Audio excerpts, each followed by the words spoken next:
Chers étudiants, bonjour. Aujourd'hui, dans cette vidéo, on va essayer de voir quelques exercices qui portent sur la statistique univariée et la statistique bivariée. Je vous rappelle, chers étudiants, que la dernière fois, donc on a fait des exercices qui portaient sur l'ajustement linéaire et calcul de probabilité. Là, on a vu la règle de Bayes. Alors, on va commencer par la statistique univariée et la statistique bivariée. Alors, comme vous connaissez tous, la statistique univariée, ça concerne l'étude d'une seule variable suite à une mesure de statistique. On va commencer par un exercice qui porte sur une série. Alors, vous avez 21 patients, donc on a mesuré le diamètre de la plus grande lésion cutanée. Alors les résultats obtenus sont, alors là vous avez en fait une série, ce sont les mesures qui sont devant vous. Alors on va calculer en fait la moyenne, la médiane, l'écart type, l'écart interquartile. En fait on va essayer de voir encore les paramètres de forme, dessiner la poste de montage. Parfois on parle de la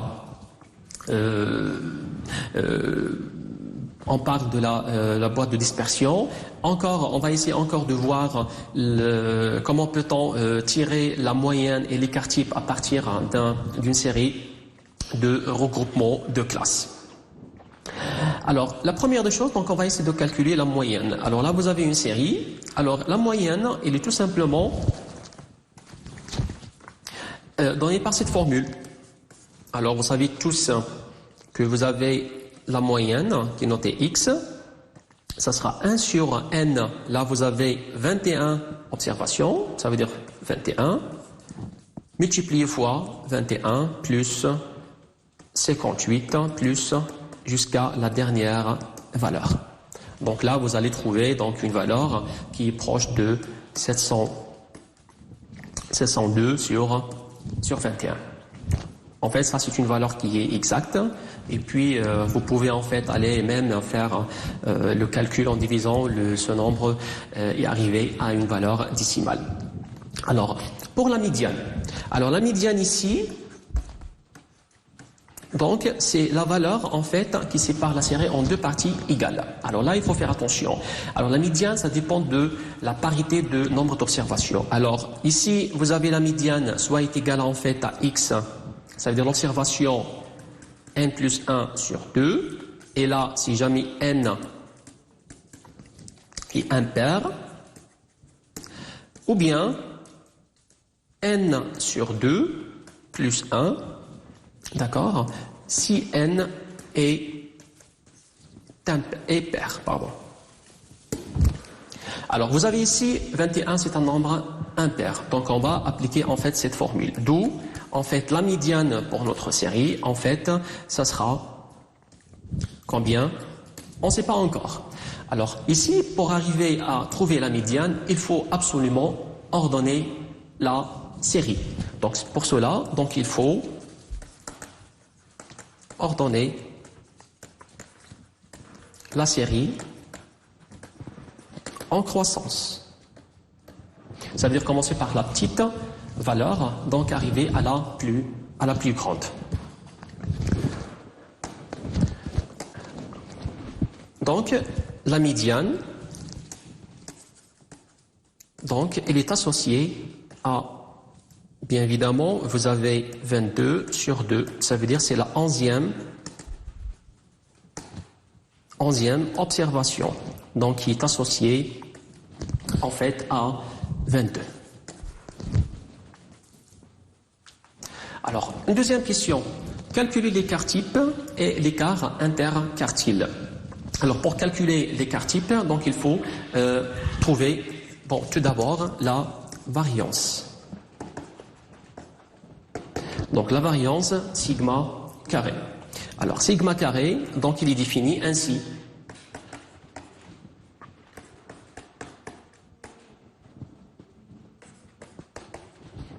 Donc, c'est comme on a fait, donc c'est 1 sur 21, le nombre d'observations, fois xi au carré, moins x bar. Xi, c'est toujours l'observation numéro i. Alors tout calcul est fait. Alors ici, donc ça donne à peu près la valeur qui est devant vous ici. Alors bien évidemment, sigma en fait c'est la racine de la variance qui est sigma carré. Donc on a dans les alentours de 20,4. Alors pour les valeurs interquartiles, c'est tout simplement c'est Q1, Q2 et Q3. Ce sont les interquartiles. Alors pour Q1, d'accord, juste pour savoir ici Q1, alors Q1, en fait, c'est au-dessous, vous avez 25% de la population. Alors Q2, ça veut dire que vous avez 50% de la population au-dessous. Et vous avez Q3, vous avez 75% de l'observation. Alors ici, en fait, le calcul toujours, en fait... Donc ici, je fais tout le calcul. Alors Q1, ça donne 15. Q2, c'est 22, en fait, qui est la médiane. Et vous avez Q3, c'est 51 plus 54 sur 2. Donc c'est à peu près, ça donne cette valeur qui est devant vous. Donc bien évidemment, l'interquartile.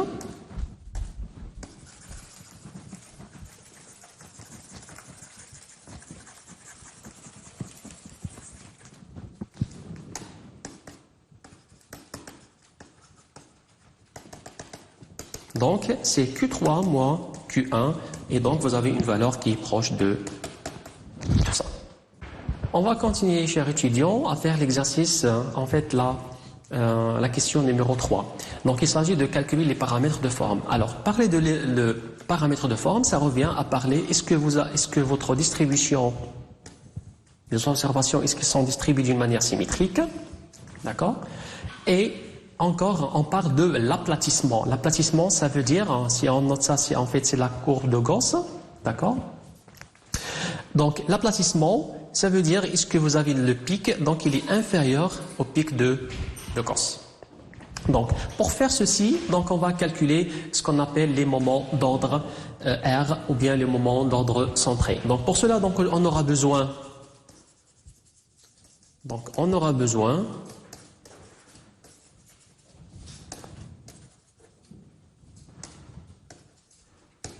de en M1 qui est X bar, c'est la moyenne. On aura besoin de M2, de M3 et M4. Où MR, c'est 1 sur N, la somme des XI à la puissance R pour I allant de 1 jusqu'à R. Ça s'appelle le moment d'ordre R. Donc un calcul qui a été fait, donc déjà M1 c'est X bar qui est en fait déjà calculé en première question. On a M2 qui est égal à 32,202 sur 21. M3 qui est égal à cette valeur 17,26008 sur 21. Et vous avez un M4 qui est égal à un grand nombre de cet ordre.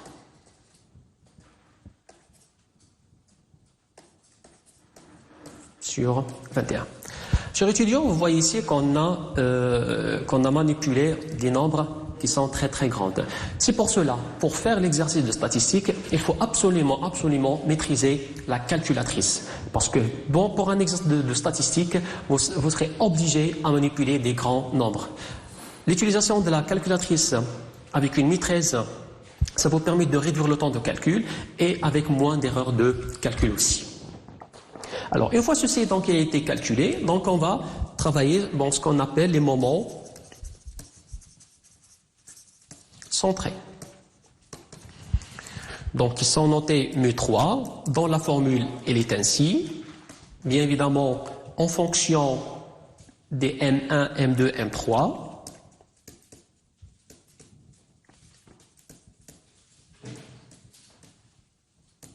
Si on fait le calcul, on tombe sur cette valeur. Alors, pour mu3, mu4, donc il est défini ainsi par cette formule.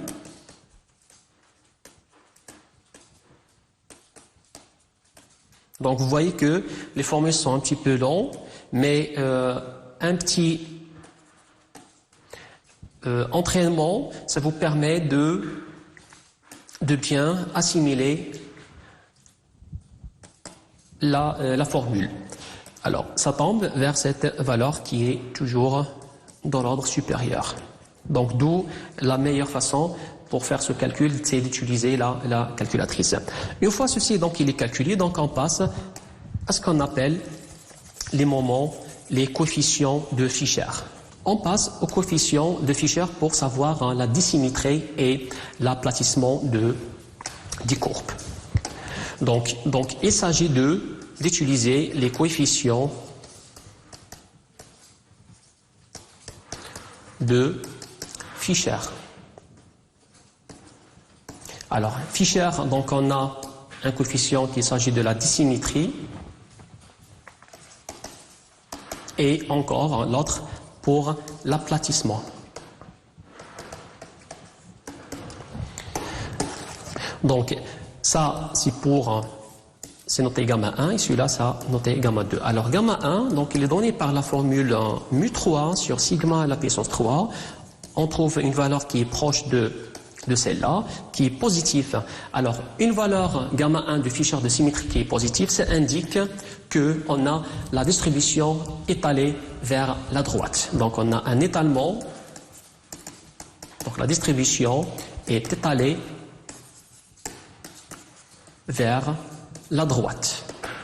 Autrement dit, on peut voir cette distribution. Donc, il est étalé vers la droite. Alors, gamma 2 pour l'aplatissement, alors il est donné par la formule suivante.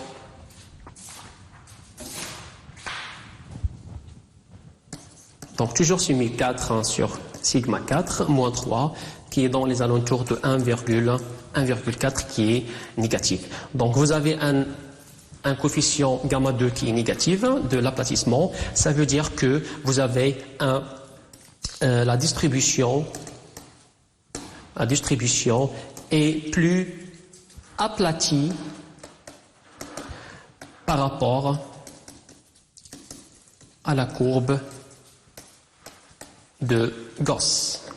Autrement dit, vous avez, si la courbe de Gauss elle est ainsi, alors notre courbe elle est ainsi. Donc il est très très aplati. Donc je passe à la question numéro 4. Là on va utiliser la boîte à montage. Alors la boîte à montage, donc on aura besoin de la valeur minimum d'observation, la valeur maximale, et vous avez Q1, Q2 et Q3. Alors ça c'est un simple calcul qu'on peut faire. Ça c'est la boîte à montage et vous avez la valeur max qui est là. Alors là vous avez la valeur maximale, là ça correspond à Q1, celle-là à Q2 et celle-là à Q3 et là c'est la valeur maximale. Et là je pense qu'on a tout fait pour les valeurs. On a par exemple pour la valeur minimale c'est 7, la valeur maximale c'est 67, alors Q2 en fait c'est la médiane, d'accord, et Q1, Q3 c'est celle qu'on a trouvée tout à l'heure. Alors on va passer à la question numéro 5. Alors la question numéro 5, donc on a un regroupement de classes comme il est indiqué ici devant vous. Alors, on estime en fait calculer la moyenne et l'écart type. Pour cela, donc, on aura besoin de calculer dans ce qu'on appelle l'effectif et la classe, le centre de la classe. Alors, ça, donc là, j'ai fait ce tableau ici pour qu'on puisse bien voir tout ça. Alors là, pour 9, ça veut dire ce sont les effectifs, ça veut dire le nombre de fois des valeurs qui sont dans 0, 20. La même chose pour 20, 40 et ainsi de suite. Alors le 10, ce sont les classes. Alors les classes, c'est AI plus BI divisé sur 2. Voilà. Alors à partir de ça, donc on peut calculer les effectifs, en fait la moyenne. Alors la moyenne, c'est tout simplement, alors ça sera la somme des CI fois FI pour I allant de 1. Alors on a combien d'observations? 1, 2, 3, 4. Alors vous allez trouver une valeur qui est proche de celle-là. Alors pour sigma carré, qui est la variance, donc on va calculer ça pour la même chose. Donc ça sera CI moins X bar au carré fois FI. Alors, X bar, donc on peut le remplacer par M bar, d'accord? Et finalement, vous allez trouver, d'accord, une valeur de sigma, qui est égale à peu près 22,5. Donc, j'ajoute en fait cet exercice numéro 5 et donc je passe à l'exercice numéro 2. Alors, pour l'exercice numéro 2, donc on voudrait calculer à partir d'un tableau, un groupement de classes, calculer les fréquences cumulées croissantes, les amplitudes et la densité. Alors, vous avez un tableau qui récapitule en fait les mesures de température qui sont classées en ordre par classe. Vous avez les effectifs qui sont déjà donnés ici. Alors, on va essayer de remplir tout le tableau. Alors, déjà pour le centre de classe, alors la classe, donc c'était toujours défini, en fait, c'est AI plus BI divisé sur 2. Donc, c'est là, c'est le centre. Alors, donc, il a été calculé. Alors, puis vous avez l'effectif, bon, qui est FI. Vous avez les fréquences. L'effectif, pardon, ici c'est NI, et vous avez les fréquences FI, c'est le NI sur N c'est la totale de l'observation. Vous avez les fréquences cumulées, en fait, c'est la somme des fréquences qui précèdent en fait l'observation actuelle. Vous avez l'amplitude, en fait, c'est BI moins AI, ça encore, et vous avez la densité. Alors ici, pour la densité, on a deux types de densité. On a densité de fréquence et une densité d'effectifs. Alors, pour la fréquence, alors DI, alors c'est FI sur B moins A, ça veut dire la longueur de la classe là où on est, et vous avez DI pour le cas d'effectif, en fait, il est donné ainsi. Alors ça, c'est pour, en fait, la fréquence, et ça, c'est pour l'effectif. Alors, on va essayer d'utiliser tout ça pour remplir le tableau. Alors, tout calcul a été fait, et vous avez ici, vous avez le calcul qui est devant vous. Alors, par exemple, ici, vous avez 175 qui est en fait le centre. Vous avez la fréquence, on fait 20 sur ça, donc on tombe sur ceci. Et vous avez, en fait, la densité, et ces deux fréquences de probabilité, on trouve ces valeurs qui sont devant vous. Alors après, en fait, si on arrive vraiment à remplir en fait le tableau, donc on a recours de parler de ce qu'on appelle la courbe. Alors ce courbe-là, ça s'appelle en fait courbe de polygone de fréquence cumulée croissante. Alors ici, pour le tableau ici là on a rempli les fréquences donc qui sont cumulées mais d'une manière croissante. Alors, puis donc, comme je disais, c'est le polygone de fréquence cumulée croissante. Alors ici, juste un petit rappel, si jamais on vous demande d'encore trouver la fonction, en fait, la densité, ça sera en fait 2. Alors 2, en fait, c'est quoi? Le 2, c'est l'effectif qui est 20 divisé sur 10 qui est l'amplitude, et là, vous avez l'effectif. Et vous voyez que le polygone qui est dans la fréquence cumulée croissante, donc il est indiqué ici, vous allez voir que là c'est croissant, et à chaque valeur, donc on peut associer une fréquence. Je passe à la statistique bivariée. Alors la statistique bivariée, comme le nom indique, bivariée, ça veut dire 2. On essaie de trouver la relation qui peut exister entre deux variables. Dans cet exemple d'exercice, le tableau suivant, donc il montre des mesures XY prises par un chimiste pendant une expérimentation. Là ici, donc j'ai pas bien précisé de quel type d'expérience, mais chaque fois que vous avez une expérience pour faire des expérimentations, vous pouvez utiliser ce type de concept. Alors vous avez XY, est-ce qu'ils sont indépendantes? Bien non. Alors ici, XY, ce sont des variables statistiques. Il faut absolument distinguer entre variable statistique et variable aléatoire. Variable statistique, donc c'est une variable qui est tirée, c'est une mesure qui est tirée à partir d'une expérience. D'accord? Alors, pour x, y, est-ce qu'elles sont indépendantes? Eh bien, évidemment, on verra tout ça. Vous avez le tableau qui est devant vous, vous avez les valeurs qui sont de x, vous avez des valeurs y. Alors, ça s'appelle le tableau de contingence, c'est-à-dire le groupe de valeurs des mesures à la fois de x et de y. Ça veut dire pour une caractéristique à la fois de x, y égale à 10. Alors ça, c'est n1, 1. Ça, c'est quoi? C'est n1, 2. Et ainsi de suite. Donc, vous avez des observations. Alors, on va essayer de voir est-ce qu'elles sont indépendantes ou bien non. Alors, juste ici, la question x, est-ce qu'elle est indépendante y? Alors, indépendant, donc, on peut utiliser cette notation. Vous avez le tableau qui est devant vous, mais avant de parler est-ce qu'elles sont indépendantes ou bien non, alors là, il faut trouver ce qu'on appelle les distributions marginales. Alors là, ce sont les distributions marginales de x. Et là, ce sont les distributions marginales de y. Alors, donc, pour la valeur 1, 2, 3, 4, 5, d'accord, et puis on verra le total. Alors, pour xi, d'accord, vous avez 17 ici, vous avez 143. Alors, le 17, pourquoi? C'est parce que vous avez la somme. Vous avez 10 plus 5.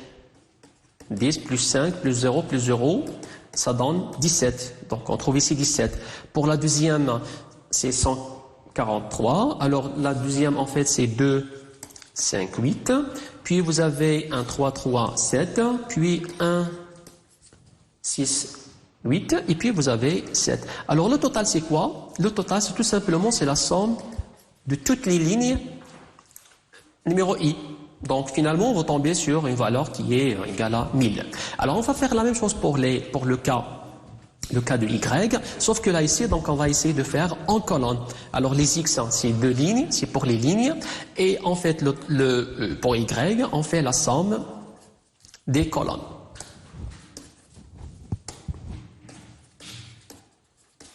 Colonne J. Donc tout calcul ici, donc il a été fait. Alors là vous avez un 100, vous avez 2, 5, puis vous avez 4, 1, 2, vous avez 200 et vous avez 63. Le total, c'est toujours 1000. Maintenant, la question, est-ce qu'ils sont indépendantes ou bien non? On va essayer d'utiliser en fait la relation suivante. Alors, vous avez deux observations sont indépendantes, ça veut dire x, y sont indépendantes. Si on a, quel que soit ij, d'accord, on a les observations n, i fois n point j sur n égale à n et j. Donc, s'ils ne sont pas indépendants, ça veut dire qu'il faut trouver au moins un contre-exemple. Alors, pour trouver un contre-exemple ici, donc je peux continuer ici. Alors, on va essayer de trouver un contre-exemple. Ça veut dire si on trouve au moins un i et un j qui ne vérifient pas cette expression, on n'a pas l'indépendance. Un contre-exemple, on peut dire tout simplement, si je trouve n1, que multiplier fois n.1 sur n. Et ça vaut combien? Ça vaut 17. Ça vaut 17 fois 100 sur 100, ça donne 1,7. Alors ici, le n, en fait, c'est 6000. Alors, puis, est-ce que vraiment n11, ça vaut combien? Alors, le n11, ça vaut 10. Ça, c'est n11. Ça, c'est quoi? C'est n1. Et vous avez, ça, c'est n.j. D'accord? Donc là, on a une différence. Donc, vous avez les valeurs sont différentes. Ainsi, x et y ne sont pas indépendantes. Donc, l'exercice, il est achevé. Alors, cette séance, elle est achevée. Alors, des conseils pour vous, chers étudiants, pour que vous puissiez récapituler et bien rédiger les réponses et même bien réfléchir dans les exercices de type probabilité statistique. Le premier conseil, il faut absolument lire et relire le texte pour que vous puissiez comprendre de quoi s'agit-il.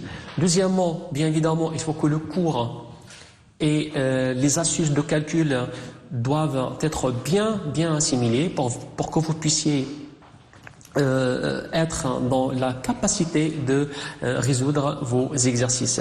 Et troisièmement, il faut manipuler la calculatrice parce qu'à un certain moment, avec les exercices de statistique, vous pouvez toujours se trouver dans ces situations avec des grands calculs.